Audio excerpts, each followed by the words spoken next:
Live TV, सच सबसे आगे। नमस्कार, आप देख रहे हैं द लाइव टीवी। आपके साथ मैं हूं हर्षिता सिंह।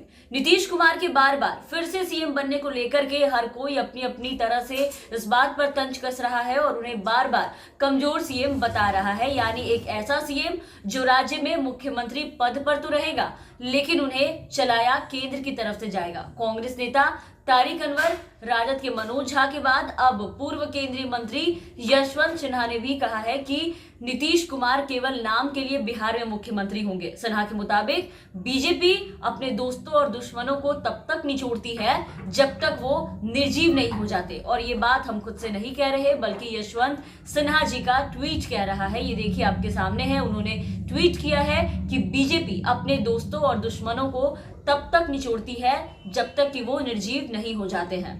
नीतीश कुमार इसकी ताजा उदाहरण है। वो सीएम होंगे लेकिन केवल नाम के सीएम होंगे। तो बिहार में एक बार फिर से नीतीश कुमार को लेकर के अब हर कोई ये कहता नजर आ रहा है कि इसके पहले तारिक अनवर का भी ये ट्वीट हमने आपको बताया था कि उनका साफ कहना था कि भले ही इस बार नीतीश कुमार फिर से मुख्यमंत्री बन गए हो, फिर से एक बार सत्ता पर वो काबिज हो गए हैं, कुर्सी उनके हाथ में हो, लेकिन इस बार राज्य की जो बागडोर है वो किसी और के हाथ में होगी और नीतीश कुमार एक रिमोट से संचालित होंगे जिन्हें रिमोट से चलाया जाएगा। और अब यशवंत सिन्हा का ये ट्वीट। लेकिन इन सबके बीच आपको बता दें कि नीतीश कुमार ने मुख्यमंत्री का जो शपथ ग्रहण है वो कर लिया है, लेकिन उनके इस शपथ ग्रहण में विपक्ष की मौजूदगी कहीं भी दूर दूर तक दिखाई नहीं दी।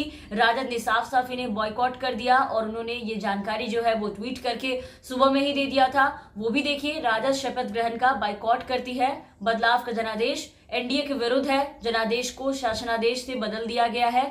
बिहार के बेरोजगारों, किसानों, संविदा कर्मियों, नियोजित शिक्षकों से पूछे कि उन पर क्या गुजर रही है।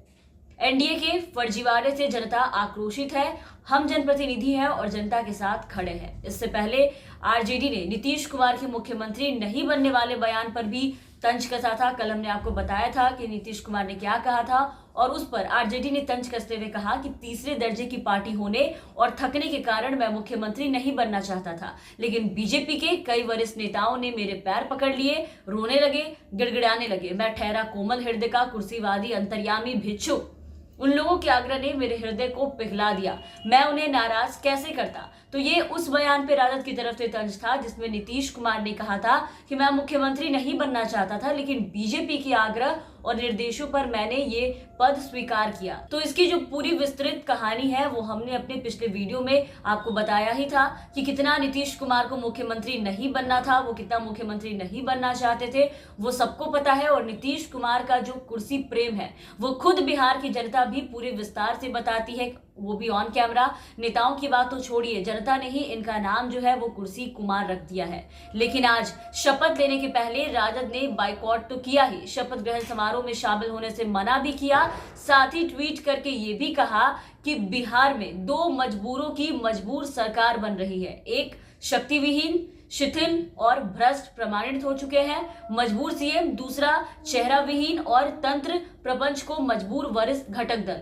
इनकी मजबूरी है, पहला राजद का जनाधार और दूसरा तेजस्वी को अपना सर्वाधिक प्रिय नेता स्वीकार कर चुका बिहार। तो आज नीतीश कुमार एक बार फिर से मुख्यमंत्री तो बन गए, बिहार में एक बार फिर से नीतीश कुमार हो गए हैं। ये बात तो हो गई, लेकिन वही नीतीश कुमार को लोग रिमोट संचालित मुख्यमंत्री भी मान रहे हैं और ये बात भी ऑपोजिशन के नेताओं का कहना है। लेकिन बिहार की जनता नीतीश कुमार को पहले भी चुनाव के दौरान आपने देखा कि कई बार ये बातें खुलकर जो लोग थे उन्होंने कहा कि नीतीश कुमार की चाबी केंद्र में बैठे लोगों के पास है। नीतीश कुमार खुद कुछ नहीं करते, जो ऑर्डर केंद्र की तरफ से आते हैं वही वो यहाँ बैठकर लागू करते हैं। जबकि उस वक्त जदयू बिहार में बीजेपी के बड़े भैया थे, लेकिन इस बार के चुनाव नतीजों में जेडीयू बीजेपी से 31 सीट से पीछे रह गई है। जेडीयू को इस बार मात्र 43 सीटें मिले हैं, जो कि 2005 के बाद उनका सबसे खराब प्रदर्शन रहा है जेडीयू का।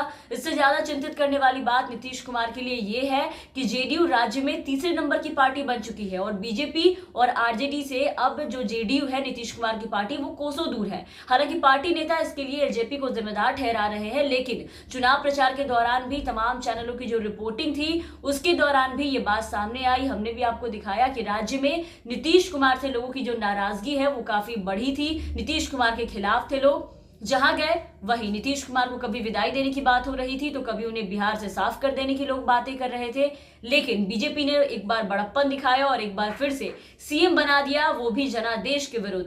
खैर, नीतीश कुमार की वापसी एक बार फिर से कुर्सी पे हो चुकी है और अब देखना है कि बीजेपी इन्हें रिमोट से वाकई में चलाती है या फिर इन्हें तब तक निचोड़ती है जब तक कि ये खुद से तंगाकर अपने कार्यकाल से हाथ ना खड़े कर ले। विपक्ष की तरफ से की गई ये बातें क्या वाकई आगे चलकर आने वाले दिनों में सच साबित होगी, ये भी देखने वाली बात होगी। तो इन सबके साथ फिलहाल के लिए इस वीडियो में बस इतना ही। आप बने रहें हमारे साथ। अगर आपने अब तक हमारे चैनल को सब्सक्राइब नहीं किया है तो जरूर सब्सक्राइब कर दें, साथ ही बेल आइकन जरूर दबाएं ताकि हमारी हर अपडेट्स आप तक पहुंचती रहे। और अगर आप हमारे ये वीडियो हमारे फेसबुक पेज पर देख रहे हैं तो हमारे फेसबुक पेज को जरूर फॉलो करें। धन्यवाद।